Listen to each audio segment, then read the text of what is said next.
That's 100% true. I have experienced every kind of pain. And have you felt change with all of them? No. So, since you were born till today, have you felt anything change in you? Yeah, I got smarter, much smarter. But have you changed? Yes, I'm more spiritual.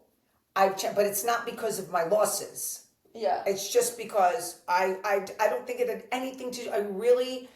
I do not remember having a loss and having an epiphany after the loss. You understand what I'm saying? It had nothing to do with the losses. It's just me growing up and realizing what I really want and saying, you know what, that shit's not necessary. This is what I really want. This is what makes me comfortable. This doesn't make me comfortable, and that's age with wisdom. I understand what she's saying, and a lot of people are that way. It didn't take me to lose someone to be a better person. Do you understand what I'm saying? Sometimes you have to lose a lot to be. I still want more, and and that's not going to make me a better person. Yeah. Not having less or having more is not going to make me a different person. I'm so set in my way. You see, I'm so set in my ways. I'm really set in my ways. But and it didn't losing anything or losing someone did not change me. All right. So, but most people it does. Yeah, you're the first person I hear that from, actually. Because everybody's like, yeah, in a way or two, it changed. Mm-hmm. Like, I know for me, certain situations, and I was even thinking of this, like, before this podcast came out, and it's an internal conflict. Oh. Because after you go through, like, different scenarios in life, like, for instance, I was, like, a goody two-shoes. And my friend last time was reminding me, she was like, you were an honor roll student. You were, like, you wouldn't break a plate and very quiet.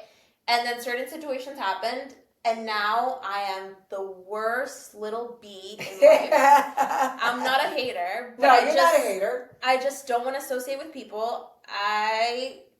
You're like a wild child now in a way. I'm a very wild child now. Like, I don't have any limits. From caution to the wind. Yeah, and I don't have any limits. Right. And that's kind of scary because what she said is right. You have to give up something. Oh, you have to have limits. Because if I had limits right now, forget it.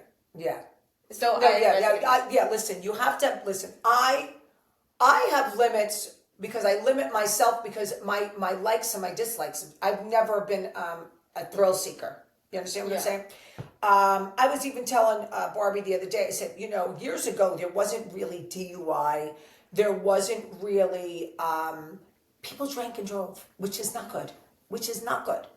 And there were times when I was younger, when I got home and I'm like, what the hell? Like, how the hell did I make it? It was just bizarre. And I wouldn't touch a drop of alcohol. So, everyone knows, not a sip and get behind the wheel. Not a sip. And that's been for many, many years now. Many years.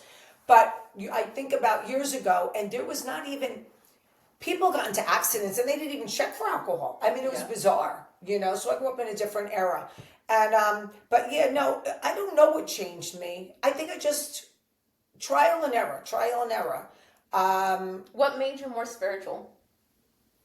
Let's see, what made me more spiritual?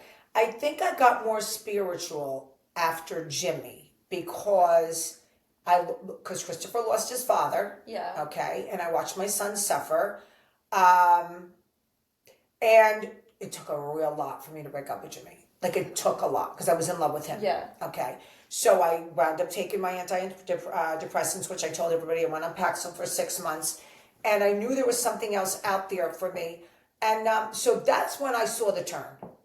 When I made that move and I walked away from somebody that I was madly in love with because I just knew that he wasn't right for me at the time. Yeah. Okay.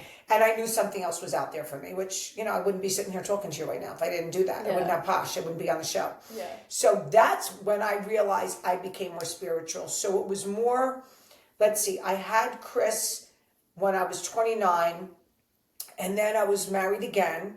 And then when did I meet him? I'm going to say in my 40s is when I really started to think about things and started to be more spiritual. And I got to tell you, he was very romantic. Like, he loved the candles and he he would do things like that. So he brought a lot of that out of me. Yeah. And I brought a lot of that out in him. Yeah. And then once I met Michael, like everything that I had learned, I put into that relationship, and that's why it was like fabulous. It was really fabulous. Yeah. You know. But yeah, I think that's when it happened. I think, and again, that could be what she's talking about. That kind of pain that you have to go through to make that leap. Yeah. To be in love with someone and still walk away, even though he didn't abuse me, he didn't do anything bad. But I just said this doesn't feel right. Setting a boundary. Setting a boundary. Yeah. And then I became more spiritual, and especially after I met